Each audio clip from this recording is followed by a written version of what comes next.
El destino, ese juez silencioso que nunca olvida, parecía estar escribiendo la misma historia dos veces.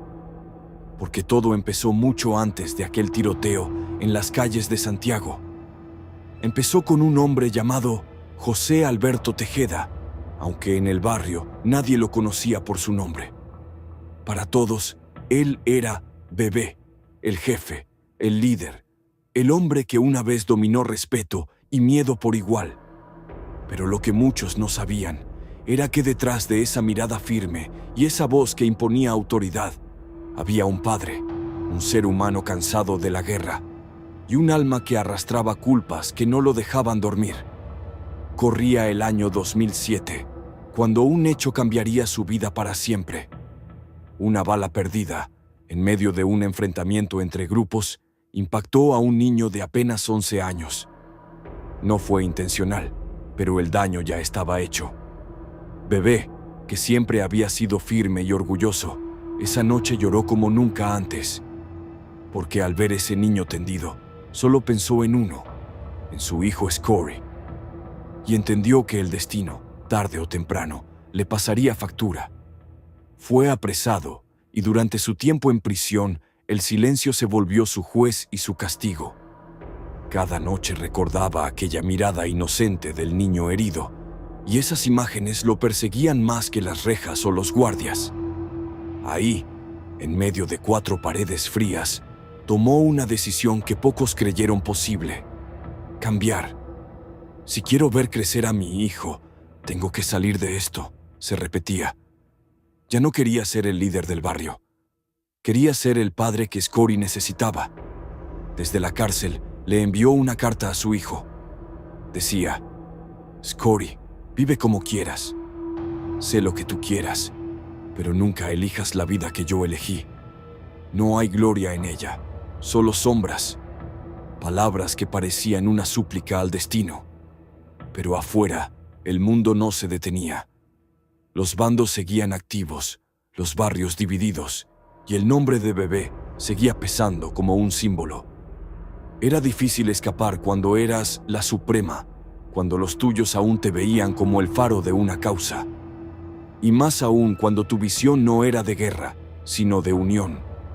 Desde la prisión, Bebé soñaba con una cosa imposible: unificar los bandos.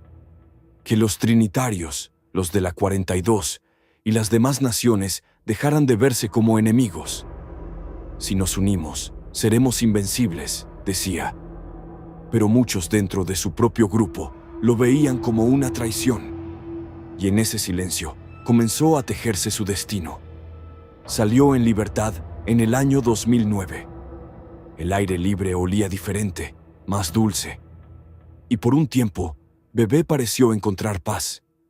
Empezó a involucrarse con la música, con los suyos, con su hijo. Decía que quería bajarle, que la vida era más que un juego de poder. Pero en los barrios, la calle no olvida, y mucho menos perdona. Los rumores seguían, las envidias crecían, y su nombre seguía generando tanto respeto como resentimiento. Era amado por muchos, pero también odiado por demasiados. Y así llegó el 2010, un año que empezó mal para los trinitarios, con una noticia que sacudió toda la organización. El fundador, conocido como Caballo, había perdido la vida en la cárcel de Moca.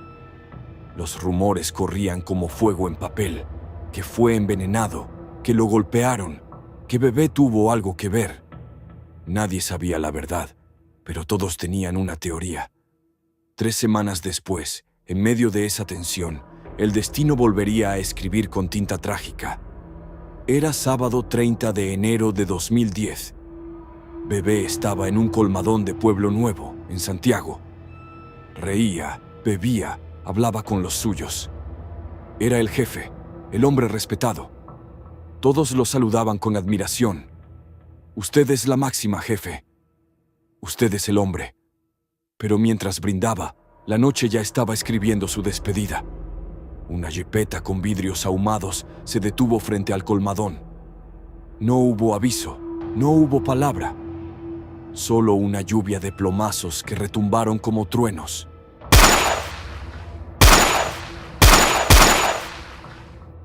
El sonido hizo temblar las esquinas, los vasos cayeron y el silencio llegó después del caos. Cuando todo terminó, el cuerpo de bebé yacía en el suelo, su cerveza aún derramándose. Lo llevaron al hospital José María Cabral y Báez, donde confirmaron lo inevitable. El líder se había ido. Tenía apenas 26 años.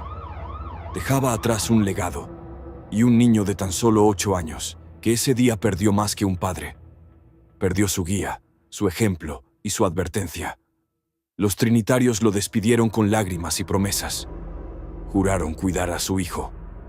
Juraron seguir su legado.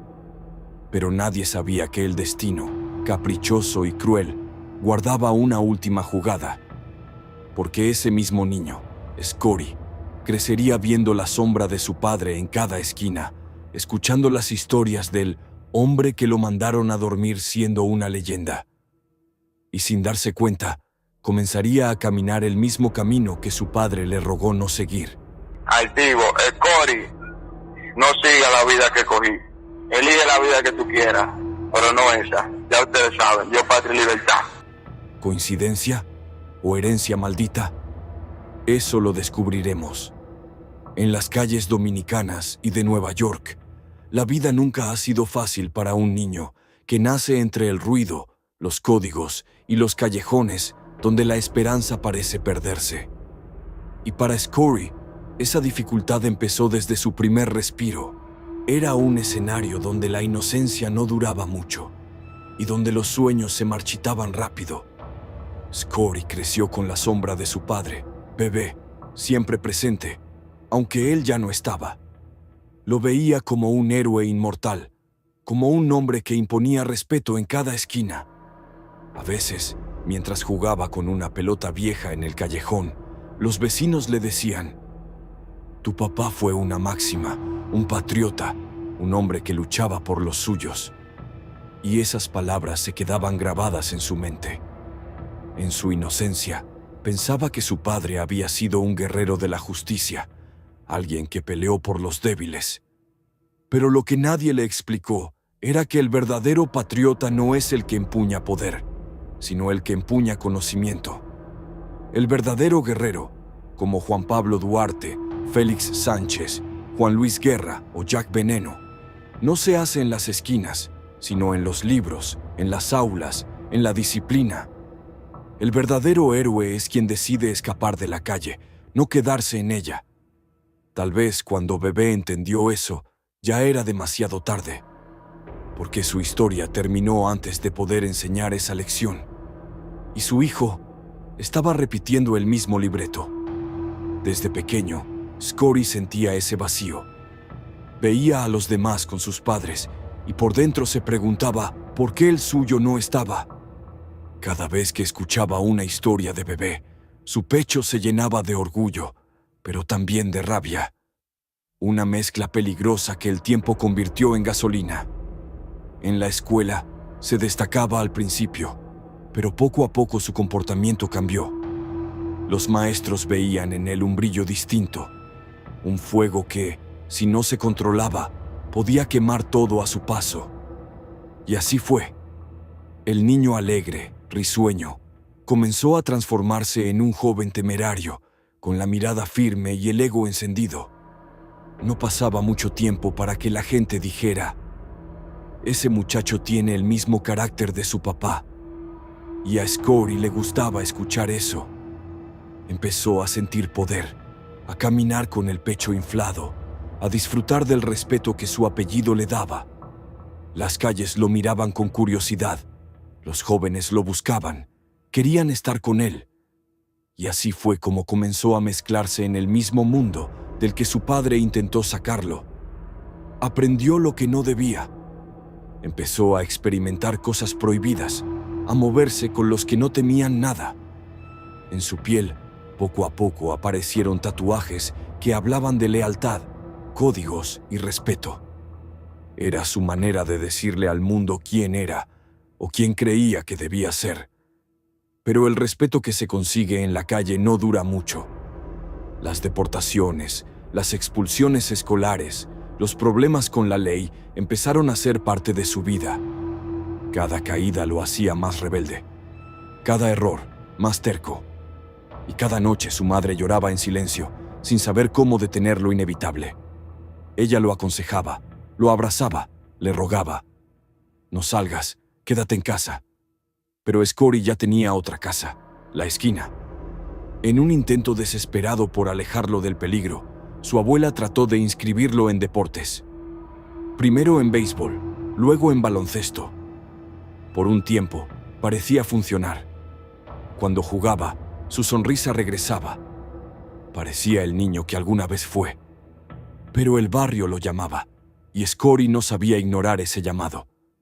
Duraba poco en cada intento de cambio, porque afuera lo esperaban los que le decían: tú eres la para, tú eres el que sabe, nosotros somos tu familia.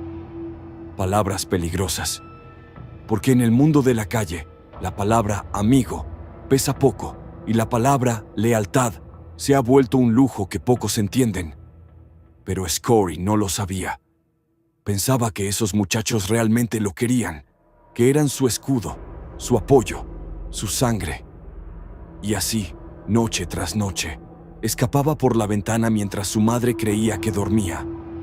El silencio de su habitación solo lo rompía el sonido de la ventana abriéndose y cerrándose. Afuera lo esperaban los suyos, los del barrio, los de la esquina, los que lo recibían con risas, bocinas y palmadas en el hombro, los que lo convencían de que la grandeza estaba en ser temido, no en ser recordado.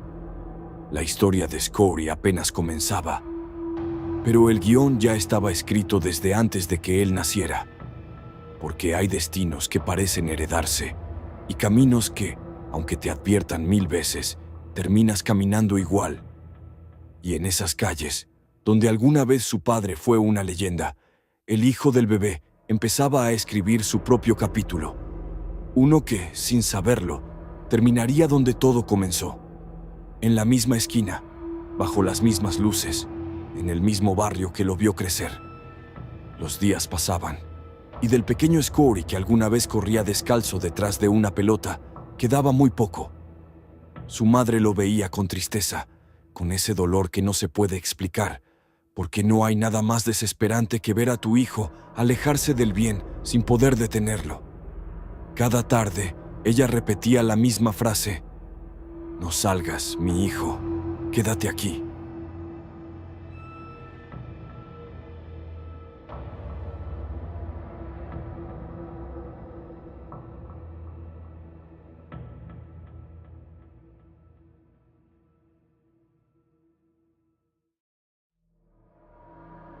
Pero las palabras ya no hacían eco. Scotty se marchaba igual, cerrando la puerta con un portazo que parecía un adiós. Su madre lo veía irse y pensaba en silencio: se me fue de las manos. Regresaba tarde, con la ropa sucia, los ojos rojos, el cuerpo cansado. A veces llegaba con moretones. Cuando ella le preguntaba, él respondía con una sonrisa fingida: me caí de una bicicleta. Pero en su mirada ya no había inocencia. Había rabia, había vacío. Había un fuego que crecía cada día. En una ocasión, su madre lo vio llegar con un tatuaje nuevo. Le reclamó con lágrimas en los ojos: otro. Me dijiste que el primero era para recordar a tu padre, y ahora tienes los brazos marcados. Scotty bajó la mirada y murmuró: mami, esto es normal. Todo el mundo lo hace. Pero ella sabía que no. Sabía que su hijo ya no era parte del grupo de jóvenes normales del barrio. Y aunque su corazón se lo gritaba, trataba de convencerse a sí misma: está en coros, está en la calle, fuma, usa juca, pero no está en cosas grandes. Ella no sabía lo equivocada que estaba, porque Scotty ya estaba metido en un mundo más oscuro. No era solo coro de esquina. Eran vueltas grandes, movimientos donde se hablaba en clave, donde las miradas pesaban más que las palabras. Había territorios en disputa, ventas de sustancias y rencores viejos que se pagaban caro. Y fue ahí donde Scotty se convirtió en protagonista. El muchacho que un día soñó con tener una bicicleta nueva, ahora soñaba con tener poder. Por primera vez, sintió el frío del metal en sus manos, el poder de apretar el gatillo, el sonido, el impacto, el temblor en las manos, y luego, el silencio. Era una mezcla peligrosa entre miedo y adrenalina, pero lo que más le gustó fue la sensación de control, de poder. Desde ese día, Scotty dejó de ser un niño. Se endureció. Ya no sonreía igual, ya no jugaba, ya no escuchaba consejos. Decía que la calle era suya, que nadie lo mandaba.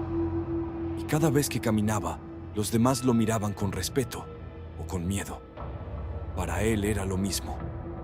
Comenzó a vender pequeñas porciones, a moverse por sectores que antes no podía pisar. Y con eso llegaron los problemas.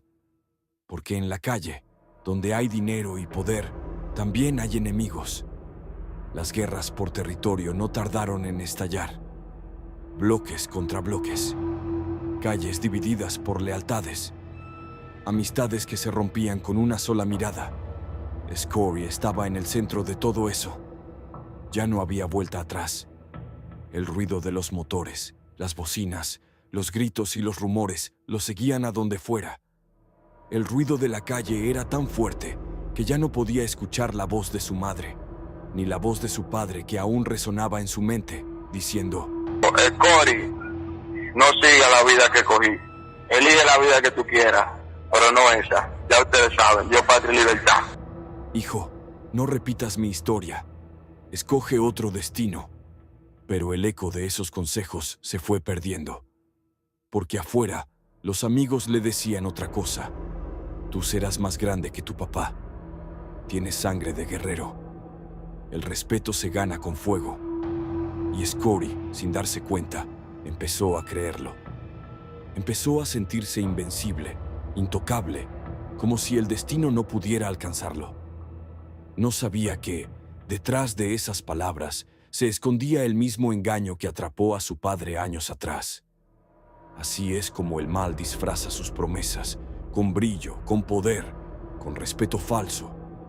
Así es como el enemigo de los jóvenes los engaña, haciéndoles creer que el peligro es éxito, que la destrucción es valentía.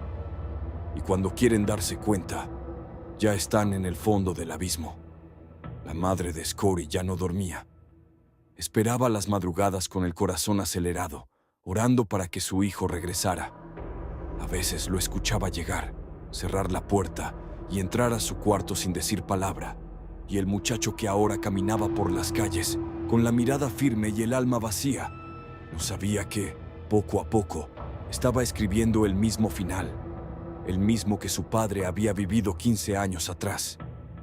El brillo de su infancia se había apagado entre el humo, la bulla y los secretos que solo los callejones de Santiago conocen. Siempre llevaba su juguete de metal en la cintura, como si fuera una extensión de su cuerpo, una sombra que lo seguía a todas partes. Era su escudo y su condena. Caminaba con paso firme, sin miedo, como quien cree que la calle le pertenece. Pero en esos mismos barrios donde se sentía invencible, otros jóvenes también buscaban respeto. Querían su espacio, su nombre, su esquina. Y eso, en el bajo mundo, es una chispa peligrosa. Primero fueron las miradas, luego los mensajes, después las amenazas. Vendan donde quieran, pero no en mi territorio, decía Scotty con voz firme y fría. Pero en la calle, las palabras se las lleva el viento, y lo que queda es el sonido del metal cuando se enciende la guerra. Era octubre de 2023. Las noches de Santiago estaban pesadas, cargadas de tensión. El aire olía a conflicto. Los rumores corrían de esquina a esquina. Se va a armar algo grande. Y así fue. El grupo de Scotty, conocidos como los 73, decidió no retroceder. En Pueblo Nuevo, donde el eco del pasado todavía retumba, el ruido del plomo habló más alto que cualquier consejo. Fue una noche larga, de gritos, de caos, de gente corriendo sin entender por qué. Los bloques temblaban, Las luces se apagaban y las esquinas se llenaban de humo. Al final, los contrarios tuvieron que retirarse. Scory y los suyos salieron victoriosos, según la calle. El respeto había vuelto, su nombre pesaba más que nunca. Pero lo que para muchos fue triunfo, para su madre fue el principio del fin. Ella escuchaba los rumores, las historias que llegaban hasta su puerta, y aunque no quería creerlas, en el fondo sabía. Su hijo estaba perdiéndose en el mismo abismo que se tragó a su padre. Y el destino, como si tuviera memoria, empezó a repetir la historia. Esa gente con la que Scory había chocado no eran cualquiera. Tenían contactos, influencias y poder. Algunos decían que pagaban peajes a uniformados corruptos, que movían piezas sin dejar huellas. La victoria de Scory se convirtió en una molestia para ellos. Y en esas calles, cuando molestas al poder, la cacería empieza. Comenzaron a buscarlo. Lo señalaban como si fuera el más temido de Santiago. Los noticieros hablaban de él, las redes lo nombraban y la presión crecía. En los pasillos se decía que algunos querían borrarlo del mapa, usando cualquier excusa. Fue entonces cuando su familia, temerosa de perderlo, decidió moverse. «Entrégate, Scory. Habla con ellos, aclara todo, no dejes que te sorprendan», le suplicaban. Y por primera vez, el joven escuchó.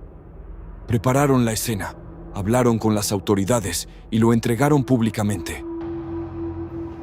Este joven ha tenido dificultad con una persona que vende droga en Polo Nuevo.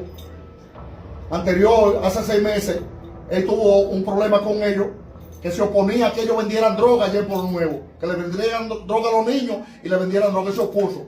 Ellos tuvieron un enfrentamiento, se fueron a los tiros. Estrategia. Si algo le pasaba, todos sabrían que estaba en manos de la justicia.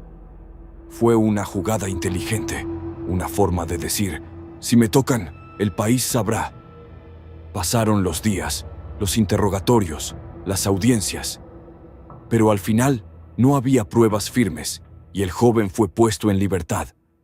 Muchos pensaron que ese era su momento de cambio, su segunda oportunidad.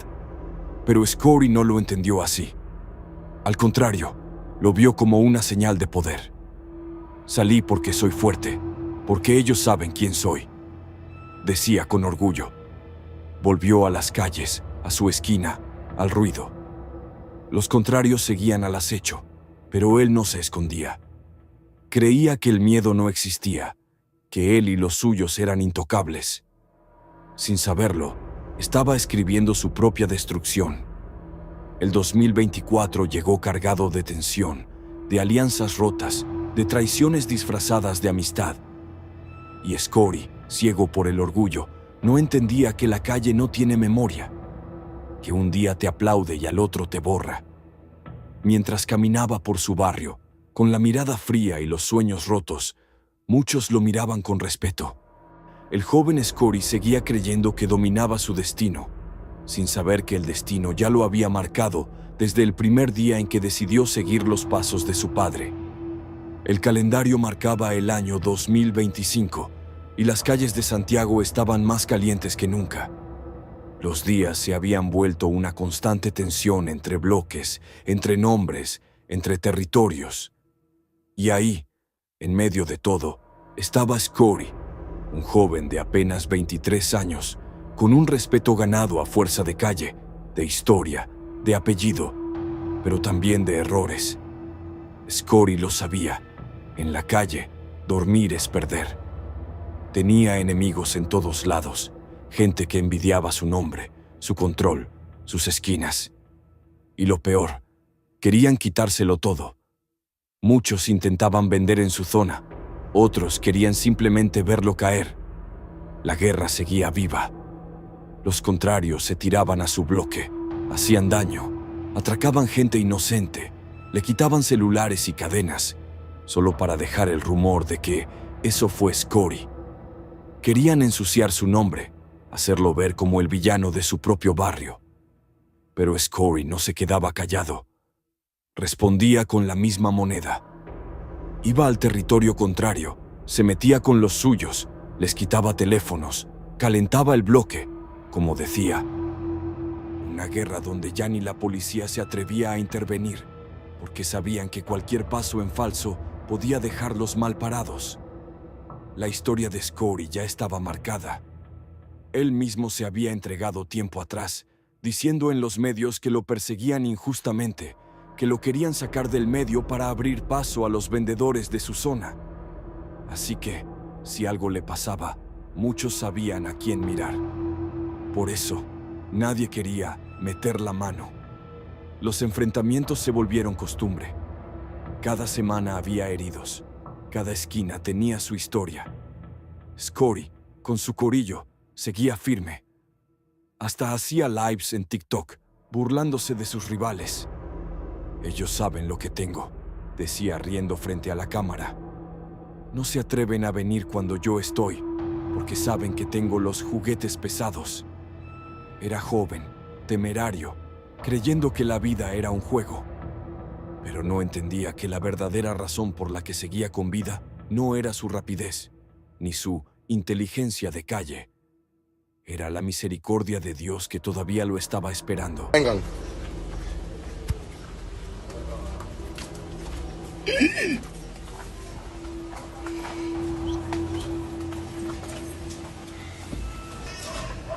La para 01. Todo el mundo altillado. Ellos frenan a las 5 de la mañana, pero a las 2 y a las 1 ellos no saben venir. Ni a las 10, ellos vienen cuando no hay nada. ni a las 11, a las 5. A ellos parece que lo llaman, venga, que ellos se fueron.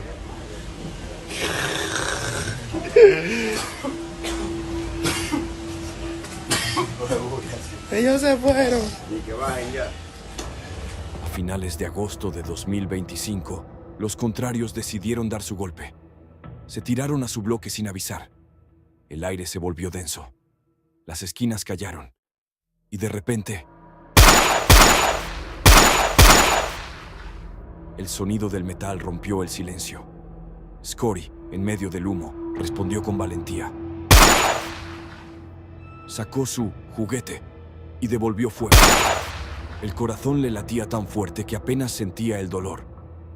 Cuando todo terminó, los contrarios se fueron y Scotty quedó de pie. Pero algo no estaba bien.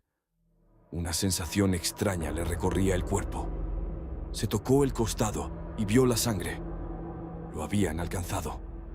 Fue llevado de emergencia y aunque el plomazo fue grave, no fue mortal.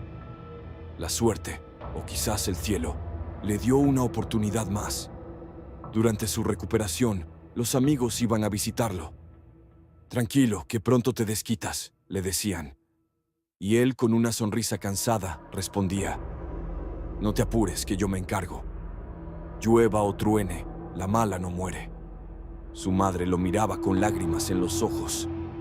«Muchacho, deja eso ya, por Dios. Mira cómo te dieron. ¿No ves que esto solo lleva a un camino?». Pero Scotty cambiaba de tema. No quería hablar del futuro, solo pensaba en la revancha. Pasaron los días y llegó el domingo 5 de octubre. Había una gran fiesta en el sector, de esas que en Santiago llaman teteo. Música alta, luces, tragos y la gente bailando hasta el amanecer. Su madre, creyendo que su hijo dormía recuperándose, descansaba tranquila en casa. Pero la realidad era otra. Scotty estaba en la fiesta, acompañado de su mejor amigo, conocido como el Capi. Las risas llenaban el aire, los tragos corrían y la música no paraba. Era madrugada del lunes 6. Eran casi las 5 de la mañana. Scotty estaba tomado, su cuerpo aún débil por la herida anterior. El alcohol y los medicamentos eran una mezcla peligrosa. Y fue justo ahí, cuando la alegría estaba en su punto más alto, que el destino decidió cerrar el capítulo. 4 motores llegaron rugiendo a toda velocidad. En segundos, el ambiente cambió.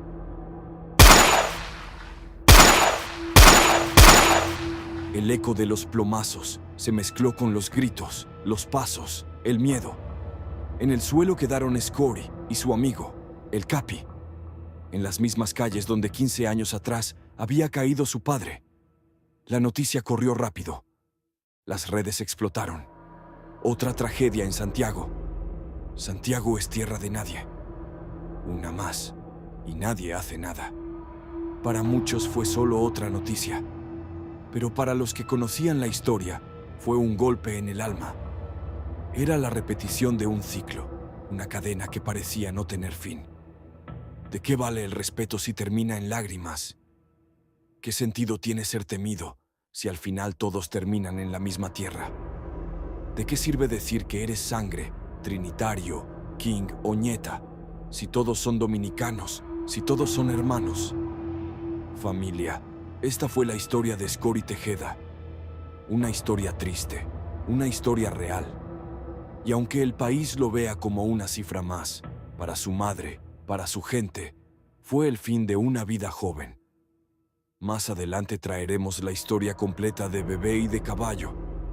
Pero hoy nos queda reflexionar. Qué dolor ver cómo los hijos de los personajes que un día marcaron la historia terminan cayendo igual. Pasó con el hijo de Viti Fey, pasó con el hijo de Bebé, pasó con el hijo de Magoo. Joven que me escuchas, obedece a tus padres. No repitas esta historia. Para llegar a viejo, hay que saber escuchar. Familia, gracias por llegar al final de esta historia. Un saludo especial a mi amiga Tete y a toda la familia Aybar, que siempre ve estas historias juntos. Un abrazo para mi amigo Manubio, que nunca falla. Saludos para Rubén, Melvin Liriano, El Rumbero, Luis Eduardo, Carmelo Severino y mi hermano Osuna. Gracias por estar aquí, por comentar, por compartir. Los que están desde el principio saben cuánto nos ha costado llegar hasta aquí. Y a los nuevos, bienvenidos. Díganos desde dónde nos ven y por qué historia nos conocieron. Familia, se les quiere.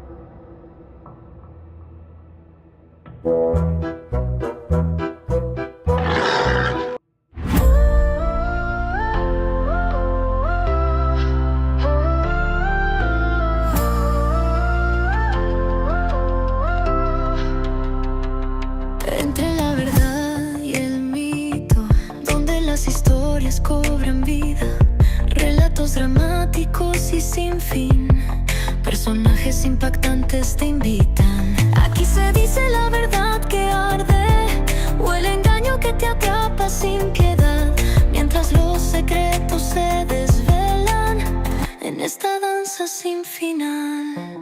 Luces y sombras se reúnen en un teatro de fantasía. Cada palabra un cuchillo, cada gesto una armonía. Oh. Aquí se dice la verdad que arde, o el engaño que te atrapa sin piedad, mientras los secretos se desvelan en esta danza sin final. ¿Verdad o mito? ¿Cuál escoger?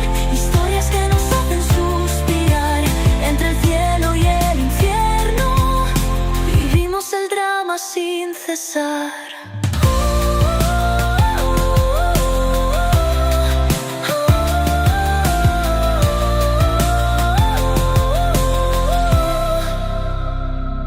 Ecos del pasado resuenan.